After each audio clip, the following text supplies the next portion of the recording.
In a lifetime that has included far too many unpleasant surprises, I can think of few nastier shocks than that moment. Strange as it seems, from the very start of this German affair, Bismarck had never even crossed my mind. Probably because I didn't want to remember him. Having done the dirty on him in England with John Gully, I'd had no wish ever to meet him again, especially at such a disadvantage as now. Well, when you've caused a man to be cut up by a prize pug and made him look an idiot into the bargain, you bar renewing his acquaintance in a lonely castle with 4 of his hired thugs ushering you into his presence. Equally alarming was the discovery that he was at the bottom of the plot that had snared me. If it had looked sticky before, it looked a lot worse now. "Welcome to Schönhausen, Mr. Fleshman," says he, with the vaguest curl of a smile at the corner of his mouth. "Pray be seated." Bessonin set a chair for me at the table end opposite Bismarck, and then took station by the door. The other 3 stood by the fireplace, Rudy leaning against the overmantel. Bismarck studied me along the table's length. He looked as nasty as ever, with those pale blue eyes and his arrogant stare. His face had roughened up a bit, though, since I first knew him, and he was sporting a heavy moustache. Booze and guzzling had added a good deal of flesh to him, especially about the neck. My heart was thumping like a hammer, and, as always when I am scared half out of my wits, my face was going red. Bismarck misread the signs. "You don't appear pleased to see me," says he, laying aside his pistol. "But then, why should you? There's a score to settle on my side. I still miss a tooth, thanks to your pugilist friend." He paused while I quaked. "However, don't imagine that I contrived your coming all the way here from England just to settle a personal difference. It happens, amazing though it may seem, that I need you. What do you think of that?" "My God," says I, "that's so. Why the devil didn't you ask me, like a civilized human being, instead of going through that damned charade in Munich? Of all the ridiculous, dangerous, yes, and damned bad-mannered—" "Don't be a fool. We will not pretend that if I had asked you, you would have come. It was necessary to use guile and force in turn to ensure your presence here, and to further ensure that you would be pliable. For you have been left in no doubt what will happen to you if you do not do exactly what I require. I've been left in no doubt that I've been bloody well kidnapped and assaulted and falsely accused. I've been left in no doubt that you're a damned villain, and— Shall we leave these vapourings?" he broke in harshly. "You know something of what I am, and I know exactly what you are, a brutal, lecherous ruffian. Yes, but with certain abilities, which you will use as I direct. What the devil is it you want, curse you? What use can I possibly be to you?" "That is better. Give him a brandy, Kraftstein, and a cigar. Now then, Mr. Fleshman, you will listen to me, and what I tell you will never be repeated. Never as you love your life." As I think back on it now, it is still difficult to believe that it happened. That I really sat in that long room with a glass and a cigar while that cold, masterful man, who was to be the greatest statesman of his age, outlined to me the amazing plan which was to be the first small stepping-stone in his great career. It was mad, incredible nonsense, but it is true. Bismarck then was nothing, in the political sense anyway, but he had dreamed his dreams, as Lola had told me years before, and now he was setting about in that cold German certainty to make them realities. Strange, isn't it, that without me he could not have begun as he did? He needed the lecherous, brutal ruffian. An incomplete description, but Bismarck always was a great one for half-truths. "Let me begin by asking you a question," says he. "What do you know of Schleswig and Holstein?" "Never even met 'em," says I. Rudy laughed aloud, and de Goethe gave his sidelong smile. Bismarck didn't show any amusement. "They are states," he said, "not persons. I shall tell you about them." And he began to explain what historians call the Schleswig-Holstein question. I won't bore you with it here, because even diplomats agree that it is the most infernally complex affair that ever bedevilled European politics. Nobody's ever got to the bottom of it. Indeed, Palmerston once said that only 3 people understood it. One was Pam himself, and he'd forgotten it. Another was a famous statesman, and he was dead. and the third was a German professor, and he'd gone mad thinking about it. So there. But the nub was that the two states, which lay directly between Denmark and the German Confederacy, were nominally ruled by the King of Denmark, although most of the inhabitants were Germans. Both Germany and Denmark claimed Schleswig and Holstein, and the people living there were forever arguing about who they should belong to. That, then, was the famous question. And, of course, Bismarck knew the answer. "It is beyond dispute," says he, "that these two states are German by right. It has become of the first import that they should be German in fact." I couldn't see what the devil this had to do with me, and said so. "Be silent and listen," he snarled. "You will see very soon. Now, answer me. In the intervals between your drinking and whoring and hunting, do you take any interest in politics?" "Well, I'm a Tory, I suppose. Have never bothered to vote, mind you. Why?" "Gerechter Herrgott," says he. "This, gentlemen," he glanced at the others, "is a specimen of the ruling caste of the most powerful country on earth. For the present. Incredible, is it not?" His eyes scornful, he turned back to me. "You know, in effect, nothing of affairs of state, your own or any others. Very good.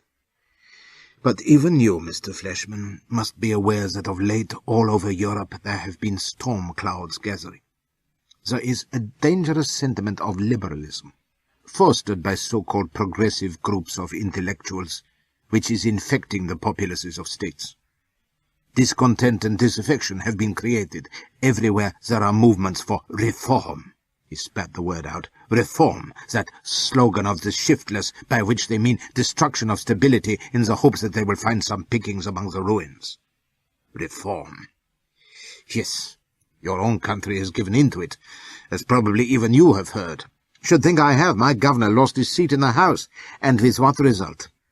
Concession has bred anarchy, as it always does. And are your messes satisfied? Of course not, they never are. Not that he ever spent much time there, of course, but as yet England has not reaped the full consequence of her statesman's stupidity. It will come in time, just as it is coming all over Europe. We have been wasted and enfeebled by peace these 30 years past, until there is hardly a man in Europe, except Metternich, with the vision to see beyond the borders of his own state, to look past the petty trivialities of his own domestic politics at the dark picture of the continent. They blind themselves to what is happening all about them. They consider only how to safeguard their own miserable little countries, with no thought for the whole. They cannot see, it seems, that unless those who lead and rule Europe stand together for the preservation of order and government, they will be swept away piecemeal on the rising tide of revolution. He had worked himself up into a mild passion by this time. His eyes were bright, and he was crouched forward in his chair, hurling his words down the table at me. "Well," says I grant you things are a bit slack here and there, and my wife has remarked that good servants are getting damned hard to find. But if you think England's in for revolution, you're well off the mark. We leave that sort of thing to frogs and niggers. I am not interested in your imbecile observations. I tell you what is in Europe, and what its consequences must be, unless measures are taken to prevent it. Here, in Germany, we have the cancer in a malignant form. The liberal movements are afoot throughout the Confederacy. As a member of the Prussian Diet, I see them at work openly in Berlin. As a rural landowner, I am aware of them even in the countryside. I see them sapping the strength of the German people. If such insidious doctrines have their way in a loose, undisciplined confederacy such as ours, the result will be chaotic. Germany, and especially German unity, for which far-sighted men have labored for generations, will receive a mortal blow from which it might take a century to recover. That she cannot afford. The world is on the move. The great nations are already jockeying for position in the race for power, which is sure to move with incredible swiftness now that science and industry are providing the impetus. If Germany is to take her place among the leaders, she must have unity, she must have strength, she must have discipline. His great fist smacked the table with each phrase. She must submit herself to the guidance and government of a supreme authority who will do for her what Napoleon did for France, what Washington did for America. These were not liberals, Mr. Flashman. They were not progressive intellectuals. Germany must have her Napoleon if she is to have her Waterloo. I was sick of all his bombast. Mind you, the moment I'd said it, I wished I hadn't, for he stopped dead and stared at me in silence, with those blazing blue eyes. Then he sat back in his chair and spoke quietly. There will be no Waterloo. However, this is academic, and certainly wasted on a mind such as yours. I have said enough, I think, to explain to you the necessity for ensuring that the spread of liberal thought must be checked before it breeds revolution proper. For this there must be measures, wherever possible, to buttress existing government and to preserve order. Stability must be maintained wherever seditious influences are at work. And nowhere are they more in evidence than in Schleswig and Holstein. I wondered when we should get back to them, says I, and glanced at the others to see how they'd taken Bismarck's tirade. Young Rudy was blowing smoke rings at the ceiling, but de Gote was all ears, and as for Krafstein, he was pointing like a damned retriever, as though ready to bark in admiration. It occurred to me that if he found Bismarck's claptrap absorbing, there was probably no lack of other idiots in Germany who would do so too. If you care to study the map of Europe above that bookcase, Bismarck continued, you will see that at the eastern limit of Holstein, where it adjoins Mecklenburg, there is a small duchy called Strakens. It, like Schleswig and Holstein, has ties both with Germany and Denmark. Like them also, it is driven internally by contending parties. Being a rural backward province, it is of less apparent importance than its larger neighbours, but this is an illusion. In fact, it is the spark on the tinder. If the dissension between the contending parties in Strakens were to erupt into disorder, this would undoubtedly be used by revolutionary elements as an excuse to foment unrest in the neighbouring provinces. Denmark and Germany could become involved. Believe me, great wars have begun over smaller matters than Strakens. Is it plain to you that the peace must be kept in this little province? If it is, then given time, German diplomacy will ensure the incorporation of Schleswig and Holstein into the German Confederacy, and the process of our national unification will have begun. But if in the immediate future anything should occur to plunge Strakens into unrest, if the rival factions there should be given any crisis to exploit, then my work will be ruined before it is commenced. I can't say I gave a tuppenny damn about his work, or the building of a united German state, and I couldn't for the life of me see what all this had to do with me. Still, I could only listen. Bismarck was leaning forward again, staring at me and tapping the table. Such a crisis is at hand. Here are the facts.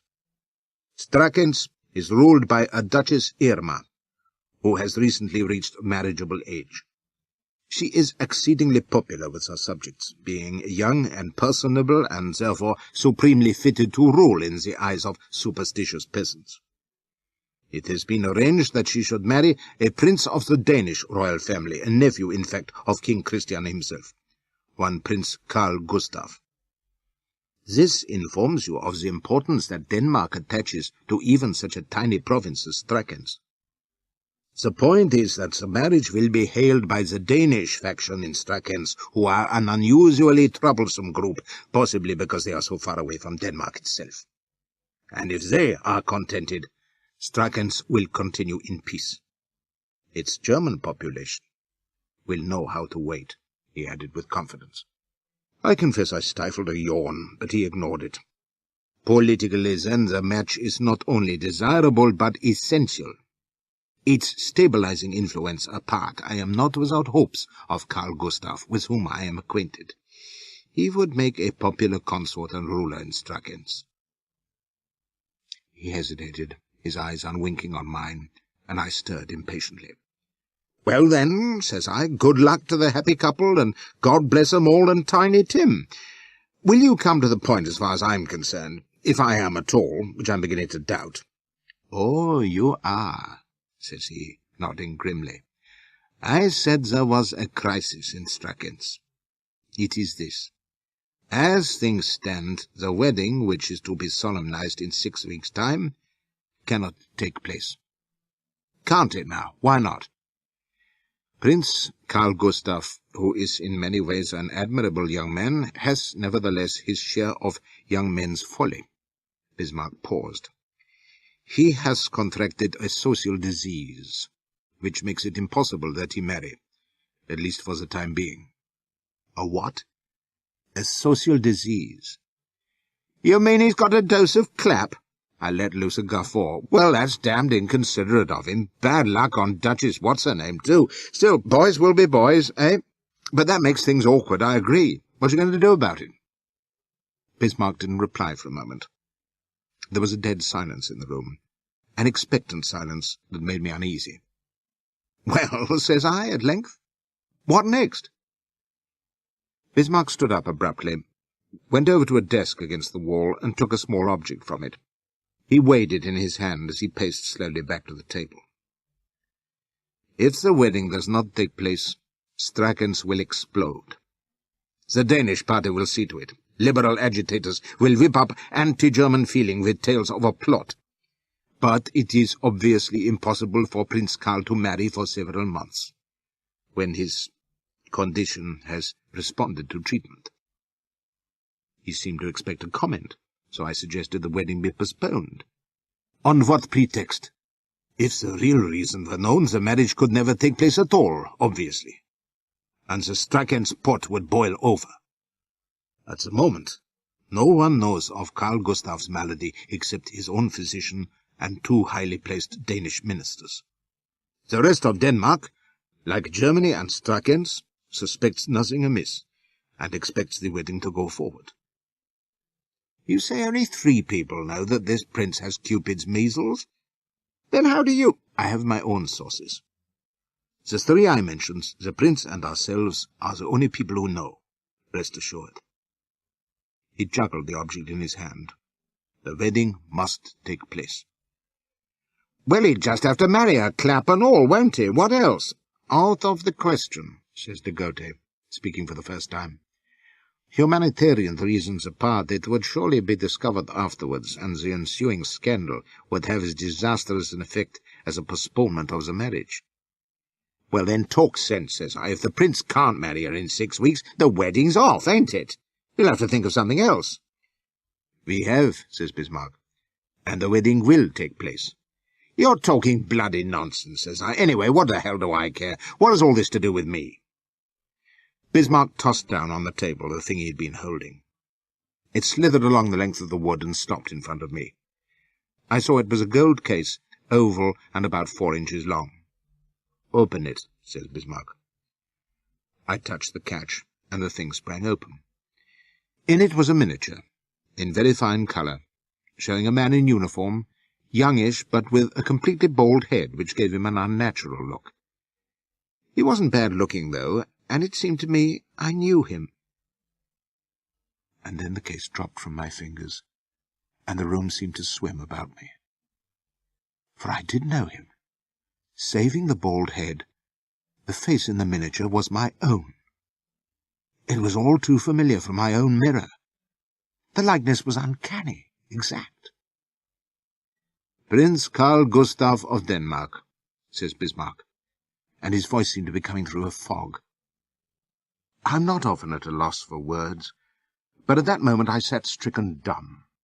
The enormity of the idea, for it was as plain as a pikestaff in an instant, was beyond reasonable comment. I just sat and gaped from them to the miniature and back, and Rudy's jovial laugh rang out.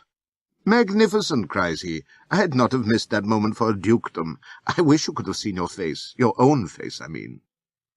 "You will remember," says Bismarck, "that when we first met in London I was puzzled to remember where I had seen you before. I had not, of course, but I had seen the young Prince Karl when he visited Berlin. I realized then that you were doppelgangers, identical bodies, and regarded it as an interesting fact, no more. 3 months ago, when I first learned of the prince's indisposition, and that his response to treatment was too slow to make it possible that he be married on the required date, I remembered the fact again. I perceived that here lay a way out, At first, as you may appreciate, I rejected the notion as absurd. Then I applied myself to study it minutely, and saw that it was possible. Incredible, perhaps, but still possible. I planned step by step, and saw with proper care and preparation it was more than that. It was virtually certain of success. My decision taken, I set in motion the events that have brought you here to Schönhaus. At last I found my tongue. "You're mad!" I shouted. "You're a raving lunatic! You'd substitute me for him to pose, to attempt the maddest, most ridiculous—" "Silence!" he shouted, and came round the table, his face working with passion. "Do you suppose I have entered on this matter lightly? That I have not examined it time and time again before I determined on it?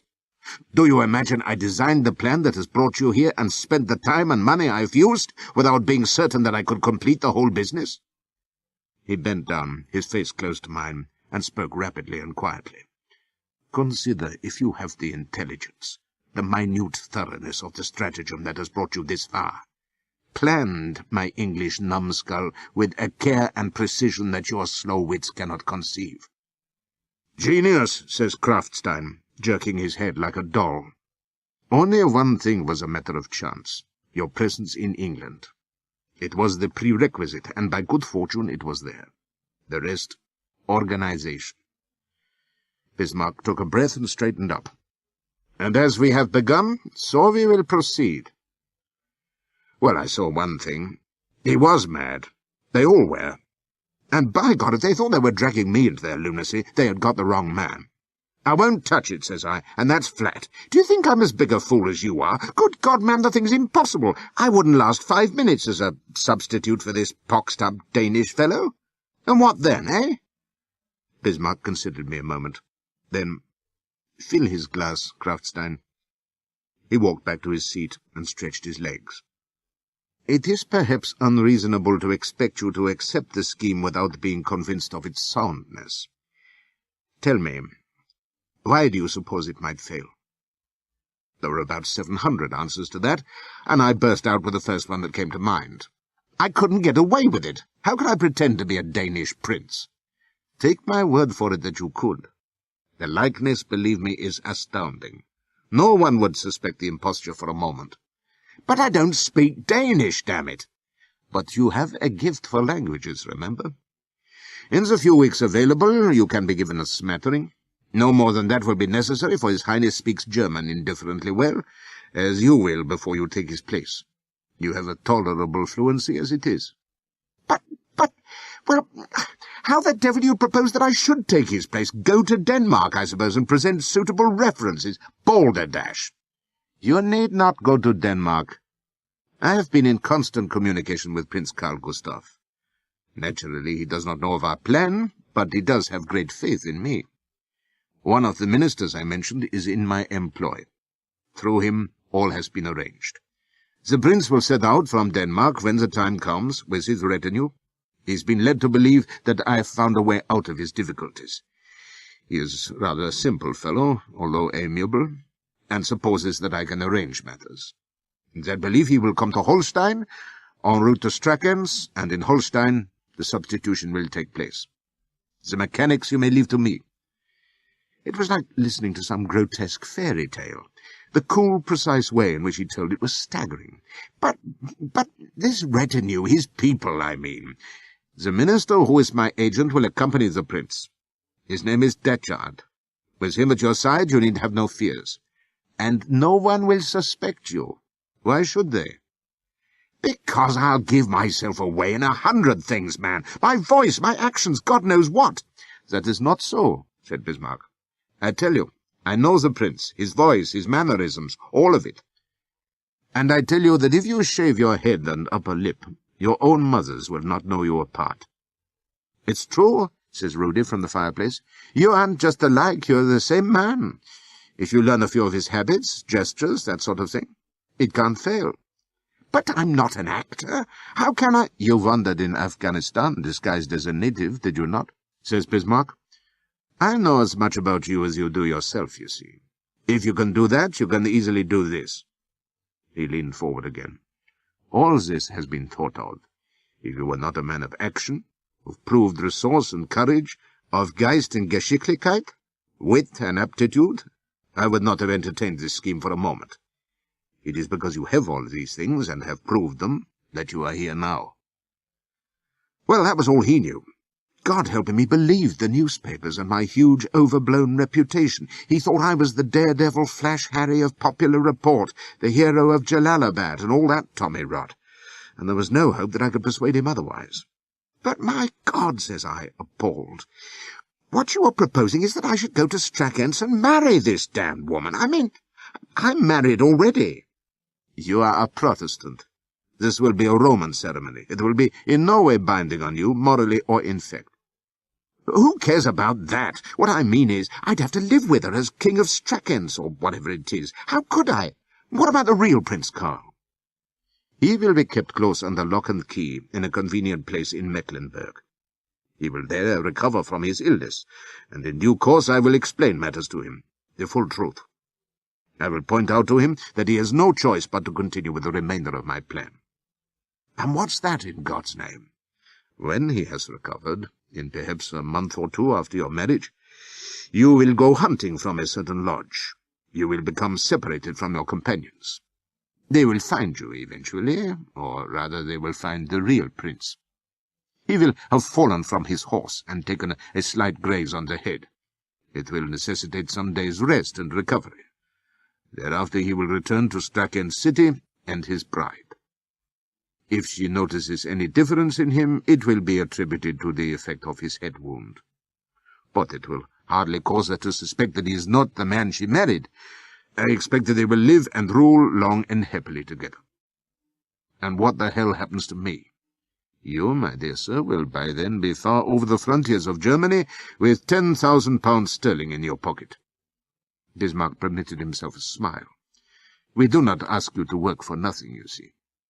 Your silence will be assured, for if you decided to tell your incredible tale, who would believe it? But why should you? You will have come out of the affair most profitably. Aye, profitably for you, thinks I, with a bullet in the back of my head or a knife between my ribs. It was as clear as day that at the end of the affair I'd be a heap safer dead than alive from their point of view.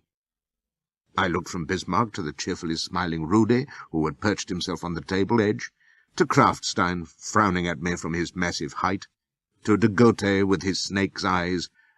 I even glanced round at Bersonin, glowering in silence by the door. By gum, I've seen some pretty sets of villains in my time, but I believe that if I were ever asked to recruit a band of cutthroats for some nefarious enterprise, Bismarck's beauties would head my list. I see what is in your mind, says Bismarck. He rose, taking out his cigar case, and presented me with a weed, which he lit for me from a candle. You do not trust me. You believe that afterwards I should have you destroyed, nicht wahr? That I would break my promise. Oh, well, says I, the thought hadn't occurred, but now that you mention it, my dear Mr. Fleshman, says he, credit me with some intelligence. I have only to put myself in your shoes, as I'm sure you have just been putting yourself in mine. I should be highly suspicious if I were you. I should require to be convinced that all was, above board, is it not? I said nothing, and he took a turn round the table. Ask yourself, says he, what I have to gain by playing you false. Security? Hardly so, since you will be in no case living to do harm to us. As I've said, no one would believe your story, which indeed would incriminate you if you were foolish enough to tell it. What else? Killing you would present problems. You are not a child, and disposing of you might well cause some unforeseen complications in my plans. We are honest with you, you see, says Rudy, and Krafstein nodded vigorously. De Gautet tried to smile reassuringly, like a contrite wolf. And 10,000 pounds, you may believe me, is neither here nor there, went on Bismarck. It is a cheap price to pay for the laying of the foundation of the new Germany, and that is what is at stake here. You may think we are daydreaming, that we are foolish visionaries, you may even think us villains. I do not care. It does not matter. It is a great thing that we are going to do, and you are only a tiny pawn in it, but like all tiny pawns, vital. I need you, and am willing to pay for what I need. He drew himself up, virile, commanding, and full of mastery. You seek guarantees of my good faith. I have tried to show you that it is in my interest, and Germany's, to keep faith. To this I add my word as a Junker, a soldier, and a gentleman.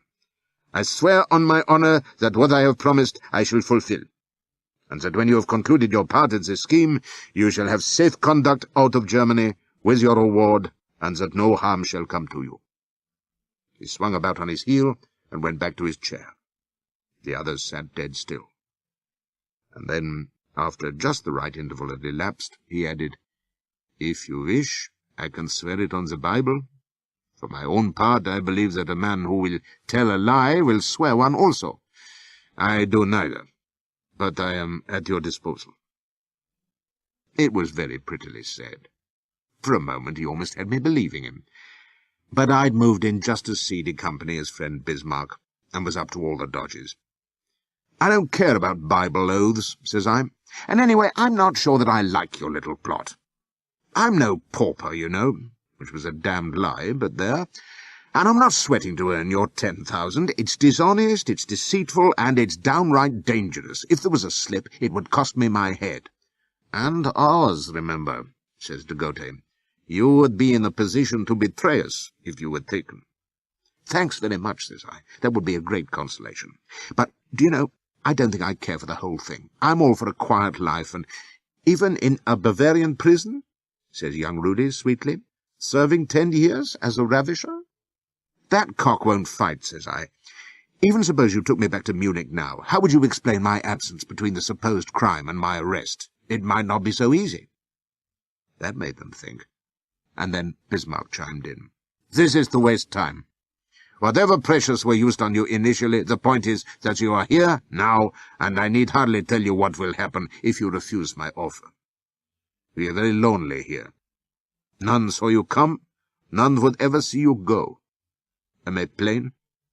You have no choice, in fact, but to do as I require, and collect the fee which, I promise, will be paid." So there we were, the good old naked threat. They could slit my throat as neat as ninepence if they chose, and none the wiser.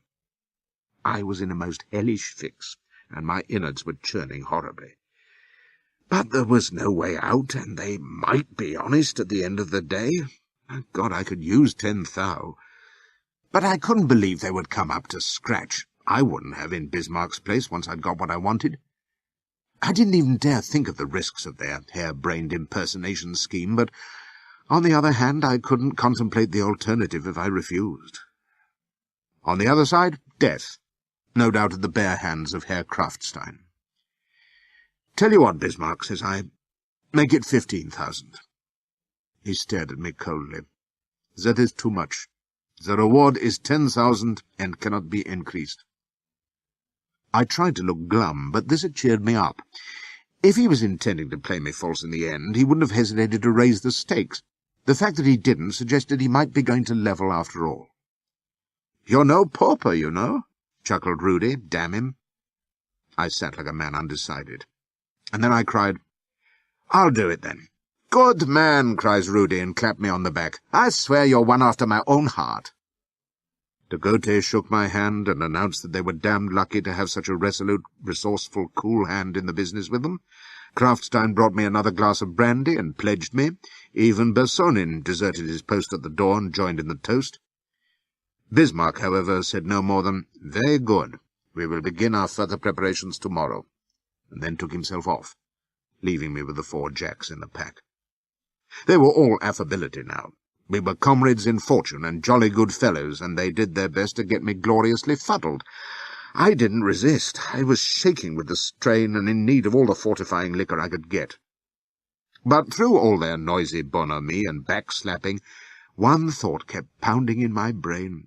Oh, Jesus, in the soup again. How in God's name shall I get out this time? You can guess how much sleep I had that first night at Schönhausen. Well liquored as I was when Bersonin and Kraftstein helped me to bed and pulled my boots off, my mind was all too clear. I lay there fully clothed, listening to the wind whining round the turrets, and watching the candle shadows flickering on the high ceiling, and my heart was pumping as though I had run a race. The room was dank as a tomb, but the sweat fairly ran off me. How the devil it had all happened, and what the devil was I to do? I actually wept as I damned the folly that had ever made me come to Germany. I could have been safe at home, pleasuring myself groggy with Elspeth and sponging off her skinflint father, facing nothing worse than the prospect of bare leading her family in society. And here I was imprisoned in a lonely castle with 5 dangerous lunatics bent on dragooning me into a harebrained adventure that was certain to put my head in a noose. And if I resisted, or tried to escape, they would wipe me out of existence as readily as they would swat a fly. However, as usual, once I'd cursed and blubbered myself empty, my mind started searching for some ray of comfort, anything to cling to, for if you are coward enough, your vainest hopes can be magnified beyond all reason. 6 weeks, Bismarck had said, before this impossible wedding. Say 5 weeks or a month at least before my substitution for Carl Gustaf had to take place. Surely much could happen in that time. Clever and wary as they were, Bismarck's gang couldn't watch me all the time. In 4 weeks there must be a moment when such a practised absconder as myself could cut and run for it. A horse, that was all I needed, and a look at the sun or the stars, and I was confident that my terror could outstrip Bismarck's vengeance. God knew how far away the frontier was, but I was willing to wager my neck that I could reach it faster than any rider living. My neck, of course, was exactly what I would be wagering. With these jolly musings I passed the night, imagining a score of madcap means of escape, and as many nightmares in which Bismarck caught me in the act. It was all a waste of time, of course. Within me I knew that anyone who could plot as subtly as he had done wasn't going to give me the ghost of a hope of escaping. And I had a shrewd suspicion that if a chance did arise, I'd be too funky to take it. These fellows would stop at nothing. They proved it, too, on my first morning at Schönhausen. The great oaf Krafstein summoned me at dawn, and I was pulling on my boots when Rudy strode in, very fresh and whistling cheerfully. Rot him. "And did your Highness sleep well?" says he. "I trust your Highness is sufficiently rested after your journey." I told him sourly that I wasn't in a mood for his comedy. "Oh, no comedy at all," says he. "High drama, and unless you want it to develop into tragedy, you'll act as you have never acted before. From this moment you are His Highness Prince Carl Gustaf, Blood Royal, and Lords Anointed. Do you follow me? You speak German, and nothing else. Your Danish will take care of presently, and you will comport yourself as a member of the Danish ruling house." "Talk sense," I growled. "I don't know how." "No, but we are going to teach you, your Highness," says he. And for once his eyes had no laughter in them. "So, the first thing is to make you look the part." "All right, Krafstein." And then and there, despite my protests, Krafstein set me in a chair and set to work, first cropping my hair and whiskers, and then soaping and shaving my skull. It was a long and unpleasant process, and when it was done and I looked in the glass, I could have burst into tears. The ghastly creature with his great gleaming dome of a skull was a horrid parody of me, my face surmounted by a naked convict head. "Damn you," I burst out. "Damn you, you've ruined me." I expected them to mock me, of course, but neither twitched so much as a muscle. "Your Highness will be under the necessity of shaving your head daily," murmured Rudy. "Krafstein will instruct you. Now, may I suggest that your Highness wears uniform today?" They had that, too. Rather a trim rig, I had to admit, in bottle green, which fitted me perfectly and would have given me a fine dashing air if it hadn't been for that bald monstrosity above the collar. "Admirable," says Rudy, standing back from me. "May I compliment your Highness on your appearance?" "Drop that, blast you," I snarled at him. "If I have to play your damn game, you'll spare me your infernal nonsense until it starts, at least. I'm your prisoner, ain't I? Isn't that enough for you?"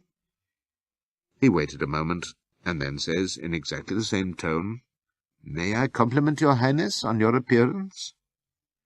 I stood glaring at him, on the point of swinging my fist into his impassive face, but he just stared me down, and I found myself saying, "All right, if you must, all right."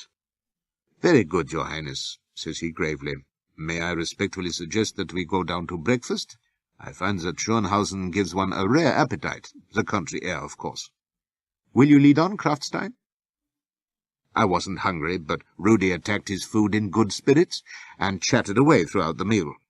He treated me with a nice blend of familiarity and respect, and you would never have guessed if you had seen us that it was all a sham. He was a splendid actor, and although it would have made me feel a complete fool if I hadn't been too miserable to mind, I began to realize even then that there was method in what he was doing.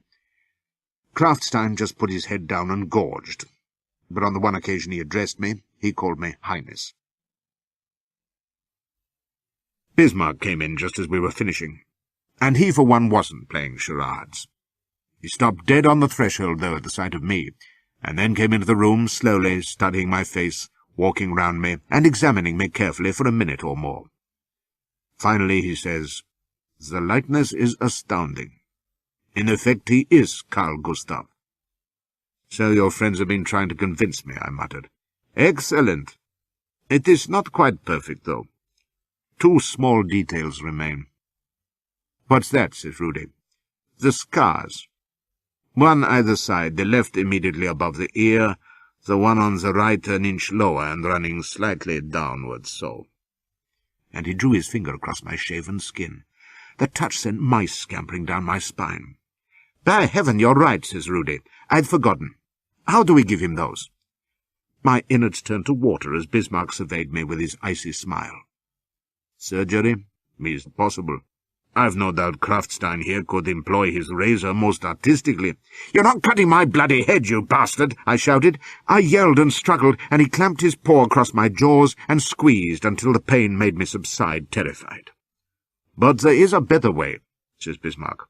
"They can be administered in the proper form, with the Schlager. De Gotha can do it without difficulty." He added, with a nasty look at me, "And it will satisfy a small debt that I owe to our friend here." "Aye," says Rudy doubtfully, "but can he do it exactly? They must be in precisely the right places, mustn't they? No use giving him a wound where Carl Gustav doesn't have one." "I have every confidence in de Gotha," says Bismarck. "With a sabre he can split a fly on the wing." I was listening to them appalled. These 2 monsters calmly discussing the best means of giving me a slashed head. If there is one thing I can't endure, it is pain, and the thought of cold steel slicing into my skull nearly made me swoon. As soon as Krafstein took his hand away, I was yammering at them. Bismarck listened scornfully for a few seconds, and then says, "Silence him, Krafstein." The giant seized the nape of my neck, and a fearful pain shot down my back and across my shoulders. He must have fixed on some nerve, and I screamed and writhed in his grasp. "He can go on doing that until you die," says Bismarck. "Now, get up, and stop behaving like an old woman. It won't kill you to have a couple of cuts from a Schlager. Every German youth is proud to take them. A little drink from the soup plate of honor will do you good." "For God's sake," I burst out. "Look, I've agreed to do what you want, but this is abominable. I won't—" "You will," says Bismarck. "Prince Carl Gustav has 2 dueling scars, received while he was a student at Heidelberg. There is no question of your impersonating him without them. I am sure," he went on, smiling unpleasantly, "that de Gotha will administer them as painlessly as possible. And if they cause you some trifling smart, you may console yourself that they have been paid for in advance by your amiable friend Mr. Gully. You recall the occasion?" I recalled it all right, and it was no consolation at all. So now the swine was going to get his own back, and if I resisted, I'd have Krafstein pulling pieces out of me with his bare hands for my pains. There was nothing for it but to submit, and so I allowed myself to be led down to a big bare room off the courtyard where there were fencing masks and foils hanging on the walls, and chalk lines on the floor like a fencing school. "A gymnasium," says Bismarck. "You will spend some time here during your preparation. You are heavier than Carl Gustav by a pound or 2, I should judge. Perhaps we can relieve you of some of it this morning."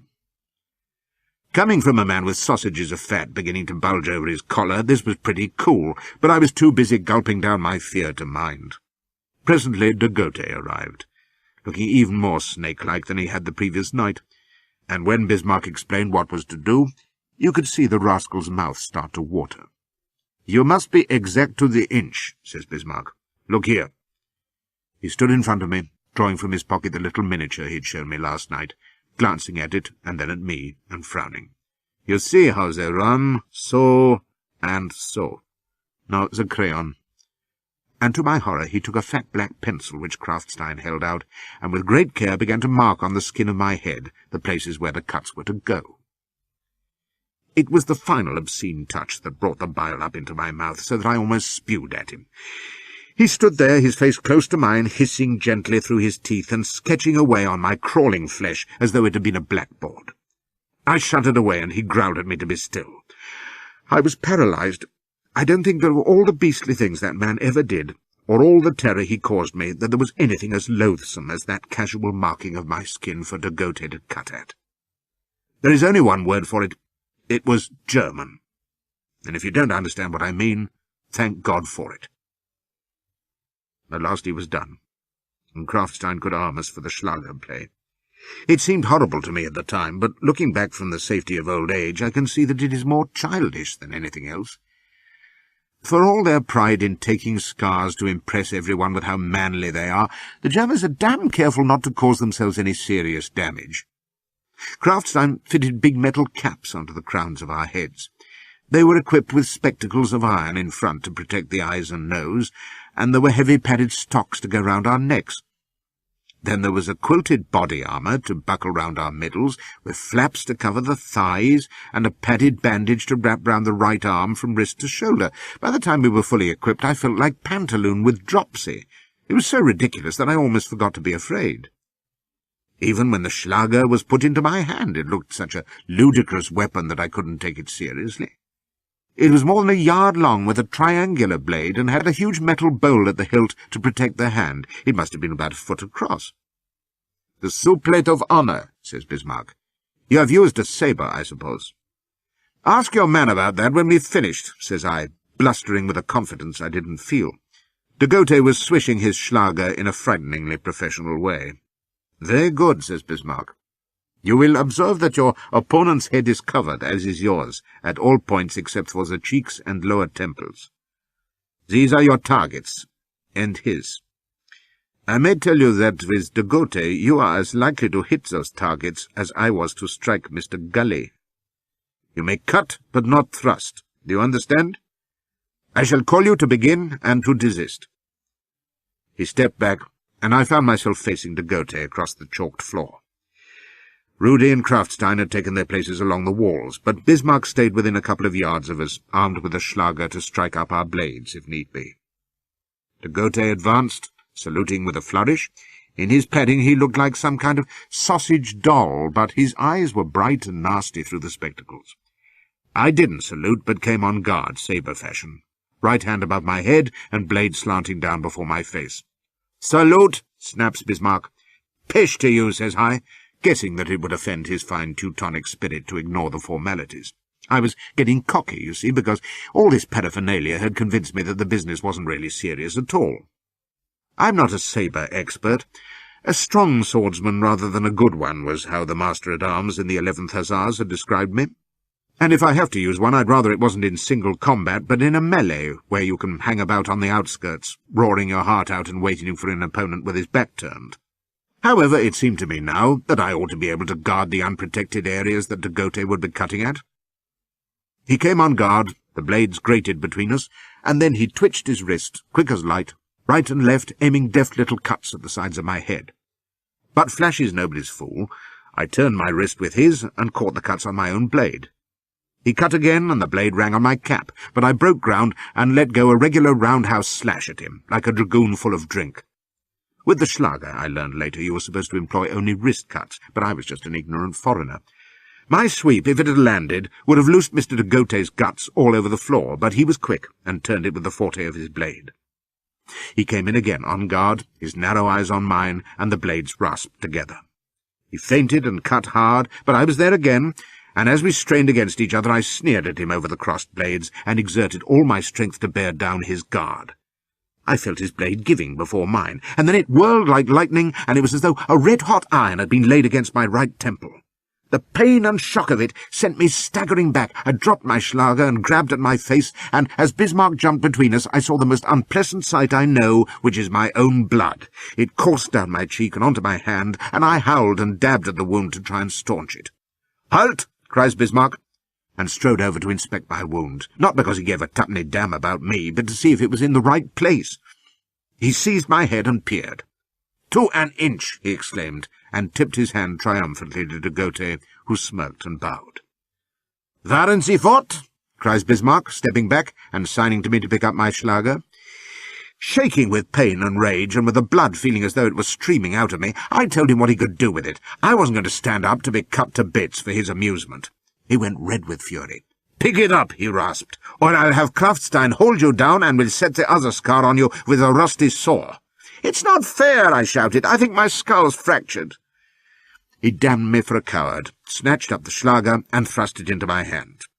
And in case worse should happen, I squared up to de Gautet again, resolving to take the other cut as quickly as possible, and then to settle the account in my own way if I could. He shuffled in, full of bounce, cutting smartly right and left. I parried them, tried a quick cut of my own, and then flicked up my point to leave my left side unguarded. Instinctively he slashed at the gap, and I took it with my eyes shut and teeth gritted against the pain. My God, but it hurt, and I couldn't repress a shriek. I reeled, but kept a tight grip on my Schlager, and as de Gautet stepped back, satisfied with his butchery, and glanced towards Bismarck, I forced myself into a sudden lunge that sent my point through his lousy body. The next thing I knew, I'd been hurled to the floor, and as I lay there, blinded with my own blood, all hell broke loose. Someone fetched me a tremendous kick in the ribs, I heard Rudy shouting and de Gautet groaning, delightful sound, and then I must have fainted, for when I opened my eyes I was sprawled on one of the benches, with Krafftstein sponging the blood from my face. My first thought was, they'll settle my hash now, for certain. And then I realized that Bismarck and de Gautet had vanished, and only young Rudy was left, grinning down at me. "I couldn't have done better myself," says he. "Not much, anyhow. Our friend de Gautet won't be quite so cock-a-hoop another time. Not that you've damaged him much, you barely nicked his side, but he'll ache for a day or two. So will you, of course. Let's have a look at your honourable scars." My head was aching abominably, but when he and Krafftstein had examined it, they pronounced it satisfactory, from their point of view. De Gautet had laid his cuts exactly, and provided the wounds were left open, they would quickly heal into excellent scars, Krafftstein assured me. "Give you a most distinguished appearance," says Rudy. "All the little Prussian girls will be fluttering for you." I was too sick and shocked even to curse at him.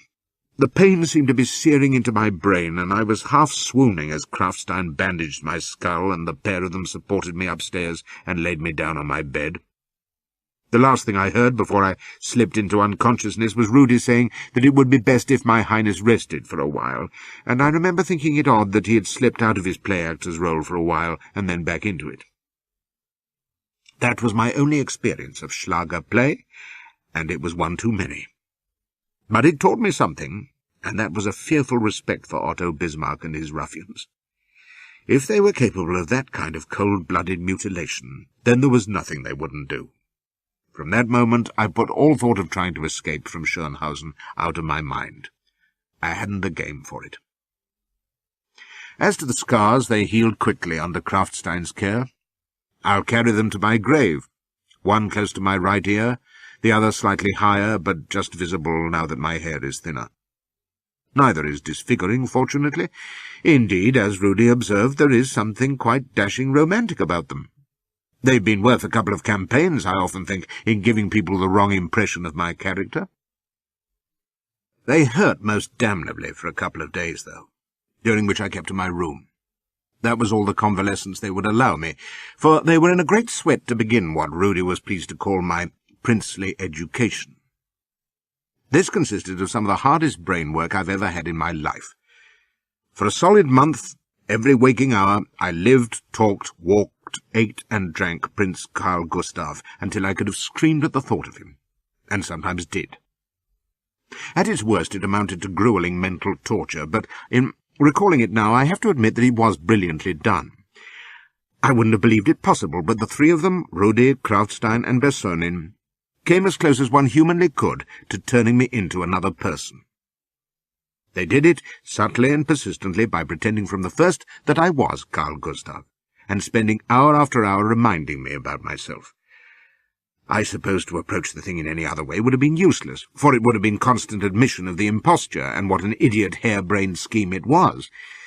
They took me through that Danish bastard's life 100 times from the cradle upwards, until I swear I must have known more about him than he did himself. His childhood ailments, his relatives, his ancestors, his tutors, his homes, his playmates, his education, his likes, his dislikes, his habits. There wasn't a call of nature he'd answered in 20 years that I wasn't letter perfect in by the time they'd done. Hour after hour, day after day, they had me sitting at that long table while they poured fact after fact into me. What food he liked, what pets he had had, what he read, what colour his sister's eyes were, what nursery name his governess had called him, Tutti of all things, how long he had lived at Heidelberg, what his musical tastes were. Fra Diavolo by one Auber had apparently impressed him, and he was forever whistling an air from it. It says something for their teaching that I've whistled it off and on for 50 years now. Where they'd got all their information, God only knows, but they had 2 huge folders of papers and drawings which seemed to contain everything that he'd ever done and all that was known about him. I couldn't tell you my own grandmother's Christian name, but God help me, I know that Carl Gustav's great-uncle's mastiff was called Ragnar, and he lived to be 23. "And what was your Highness's favourite game when you were little?" Rudy would ask. "Playing at sailors," I would reply. "What was the English ship you boasted to your mother that you had captured in Copenhagen?" "The Agamemnon." "And how did you come to capture it?" "How the blazes do I know? I was only 3, wasn't I? I can't remember." "You have been told. It was stuck in a mud bank. In your infant reenactment you covered yourself in mud in a garden pond, don't you remember?" That was the kind of thing I had to know. And when I protested that no one was ever likely to ask me what games I had played when I was little, they wouldn't argue, but would pass patiently on to remind me of the fever I'd had when I was 14, or the time I broke my arm falling from an apple tree. All our talk was conducted in German, at which I made capital progress. Indeed, Rudy's one fear was that I might be too proficient, for Carl Gustav apparently didn't speak it too well for all his Heidelberg education. Personin, who despite his taciturnity was a patient teacher, instructed me in Danish, but possibly because he himself only spoke it at second hand, I didn't take to it easily. I never learned to think in it, which is unusual for me, and I found it ugly and dull with its long vowels that make you sound as though you had wind. But the real curse of my days was being instructed in the actual impersonation. We had the tremendous advantage, as I was to see for myself later, that Carl Gustav and I were real doppelgangers, as like as 2 tits. Even our voices were the same, but he had mannerisms and tricks of speech that I had to learn, and the only way was for me to try attitudes and phrases over and over in different styles until Rudy would snap his fingers and exclaim, ist das selbst! Now, say it again, and yet again. For example, it seemed that if you asked Carl Gustav a question to which the normal answer would have been yes, or of course, he, instead of contenting himself with ja, would say sicher, which means positively, certainly, and he would say it with a jaunty air and a little stab of his right forefinger. Again, in listening to people, he would look past them, giving tiny occasional nods of his head and making almost inaudible grunts of agreement. Lots of people do this, but I don't happen to be one of them, so I had to practice until I found myself doing it almost without thinking. And he had a quick, brisk laugh, showing his teeth.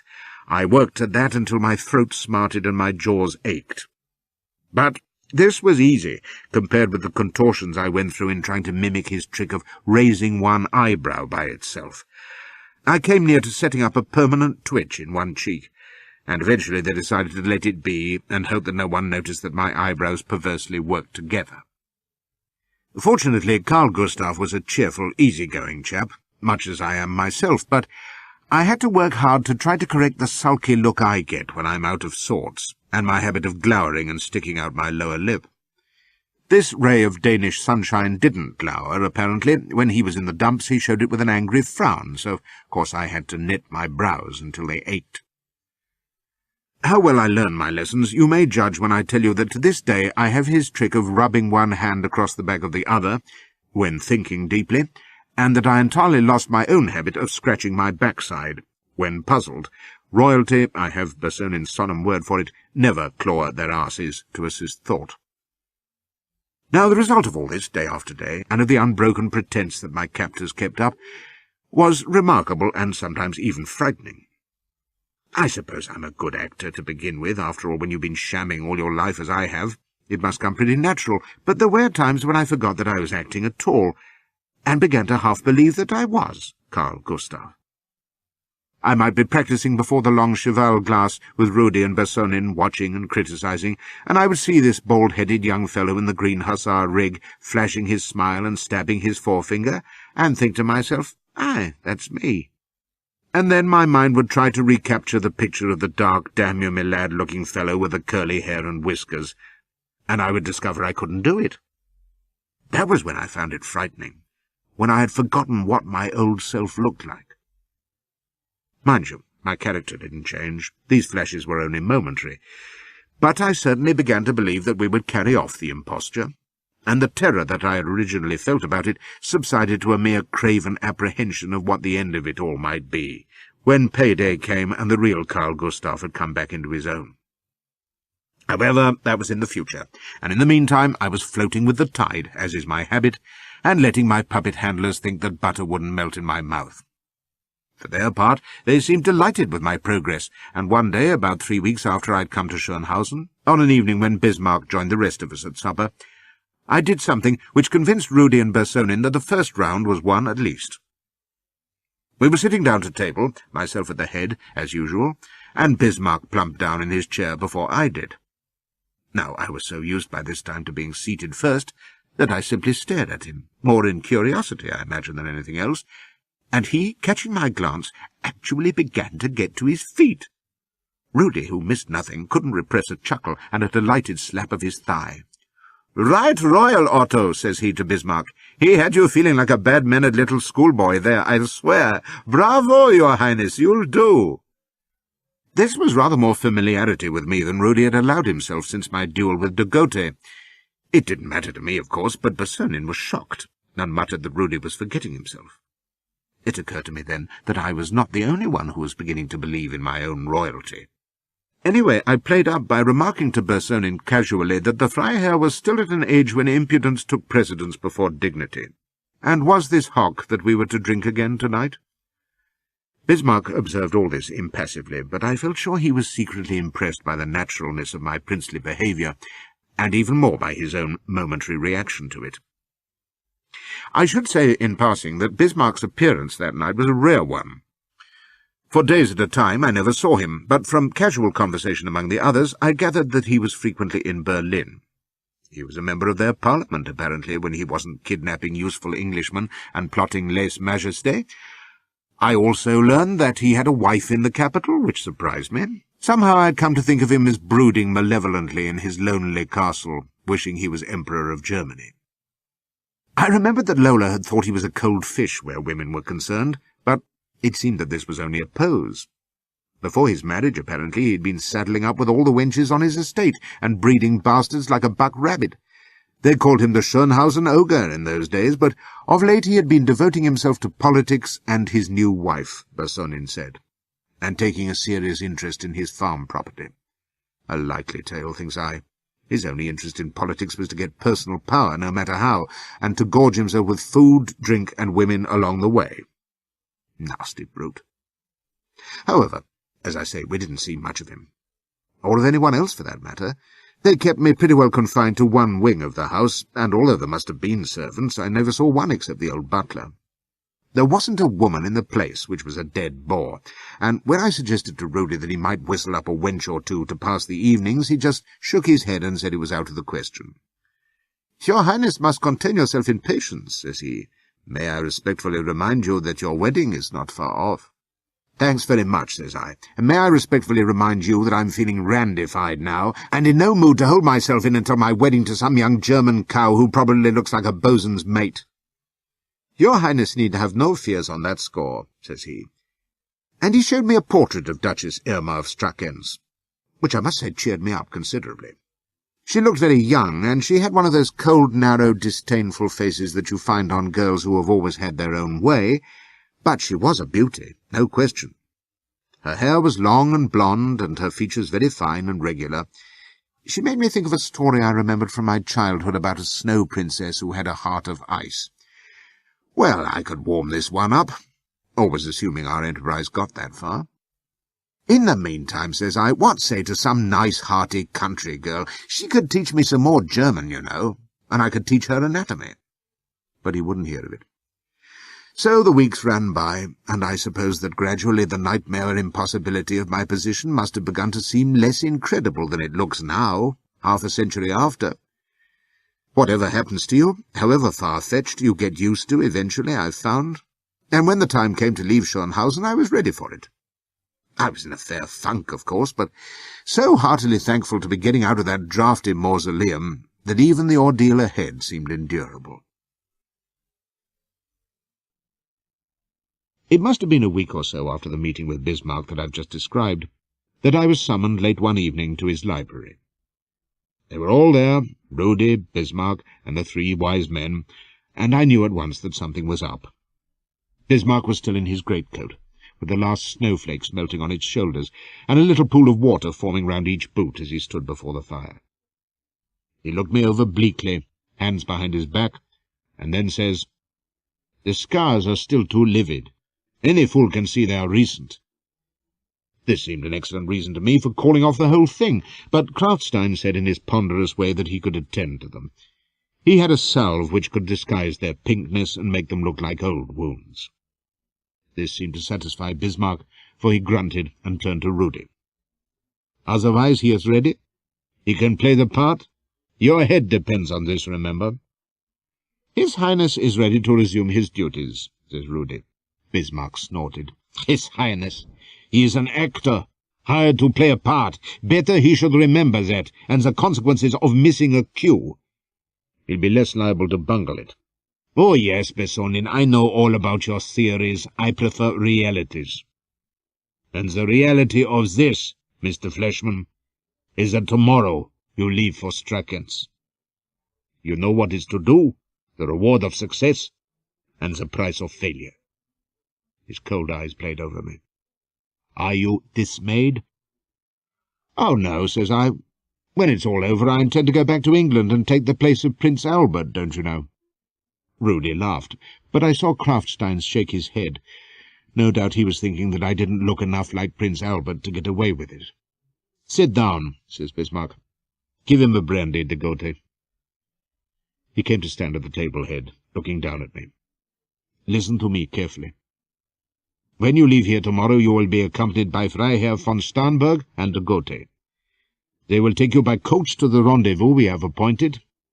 You need to know nothing more than that it is a country mansion owned by a nobleman who is to play host to Prince Carl Gustav for one night during his journey to Strakenz. The journey to the house will take 2 days, but we are allowing 3 for safety. On the appointed day, Carl Gustav and his retinue will arrive at the mansion in the afternoon. It stands in wooded country, but is easily accessible. You will be waiting for evening, and when it comes, von Starnberg and de Gotha will take you into the grounds under cover of darkness. You will be admitted by a man who is one of the only 3 in the world outside this room who is in our plot. His name is Detchard, a Danish minister entirely faithful to me.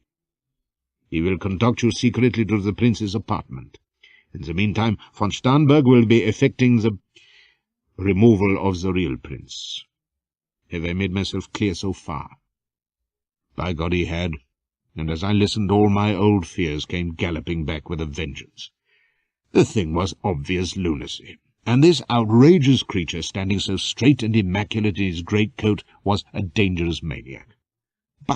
But, look here," I began, "suppose something goes wrong. I mean, suppose somebody comes." He banged his fist on the table and glared at me. "Nothing will go wrong. No one will come. Righteous Lord God, do you suppose I know nothing?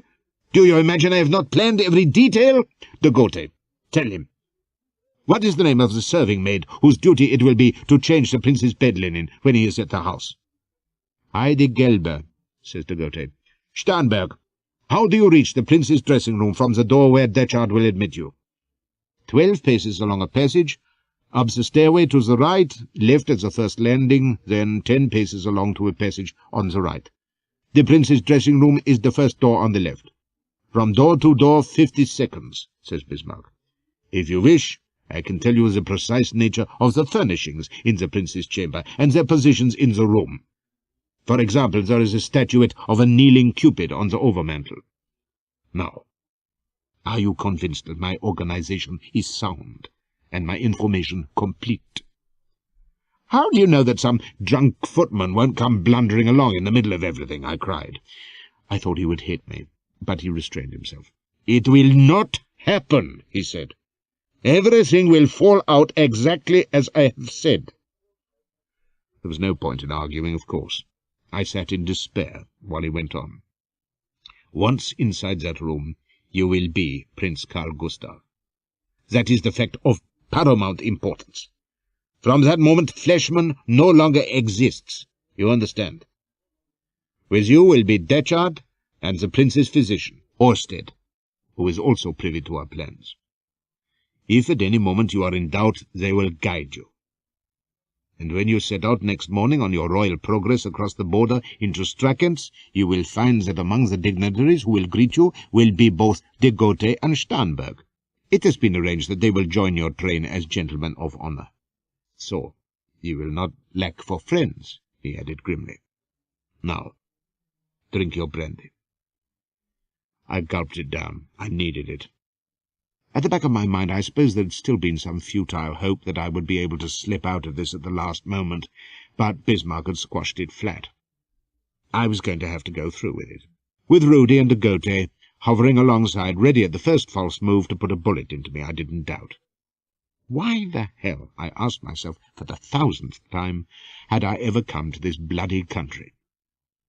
The wedding will take place on the day after your arrival in the city of Strackens, Bismarck went on, for all the world as though he had been telling me the time of day. You have already received some instruction in the details of the ceremony, of course. And then, all plain sailing, as your people say. He sat down and poured himself a glass of brandy from the decanter. He sipped at it while I sat mute, staring at my glass. Well, Mr. Fleischmann, what have you to say? What the hell does it matter what I say? I burst out. I've no choice, damn you. To my amazement, he actually chuckled. He stretched his legs and twirled the stem of his glass between his fingers. None at all, says he, grinning. Fleischmann, you should be glad. You will be making history. Aye, great history. Do you realize, I wonder, the magnitude of what we are doing? We are nailing a little hinge to a door, a great door which will open to reveal the destiny of a greater Germany. And you, a half-pay officer of no account, a pawn even in your own country's affairs, you are going to make it possible. Can you imagine what it means? The man was positively beaming now, with a kind of fierce joy in his eyes. For we are going to win! We 6 here, we are staking ourselves, our lives, everything, and we are going to succeed. I look at you, and I know we cannot fail. God has sent you to Germany, and I send you now to Strackens. There was a nice little comparison there, all right. And in Strackens you will play such a game as has never been played before in the history of the world. And you will not fail. I know it. What a destiny to be one of the architects of the new fatherland. He lifted his glass. I salute you and drink to our enterprise. Believe it or not, he actually raised my spirits a little with that. Of course it was all humbug, designed to put some backbone into me. That was all he knew. But the man was so supremely confident it was infectious. If he really believed we could bring it off, well, perhaps we could. The others cheered, and we all drank, and Bismarck sighed and refilled his glass. I'd never seen him anything like this before. For the moment he was almost jovial, showing an entirely new side of his nature. All carefully calculated for my benefit, I imagine. How will we look back on this, he mused, when we are old, and in our country places, and the bold lads of a new day are elbowing for power in the chancelleries? I wonder. He shook his head. I think I will wear leather breeches and allow myself to be laughed at in Stettin wool market, and sell 2 thalers cheaper to anyone who calls me Baron. And you, Fleischmann, you will sit in your club in St. James and grow fat on port and your memories. But we will have lived, by God. We will have fought. We will have won. Is it not something to have moved great affairs and shaped the course of time? No doubt I should have shared his enthusiasm, like Krafftstein, who was hanging on every word and looking like a ruptured bullock, but all I could think to myself was, God, I wish John Gully had really set to work on you. What I said aloud was, Herr Bismarck, I am much moved, and now, with your permission, I intend to get as drunk as possible. Afterwards, tomorrow, I shall be at your service, since I can't do anything else. But if I'm to shape the destiny of Europe, I'll need a good skinful of liquor inside me to set me off. So will you kindly oblige me with the bottle and a cigar and as many dirty drinking songs as you and your friends can remember? And if this seems to you a coarse and pagan spirit in which to approach our glorious adventure for the fatherland, well, you've made your preparations. Let me now make mine.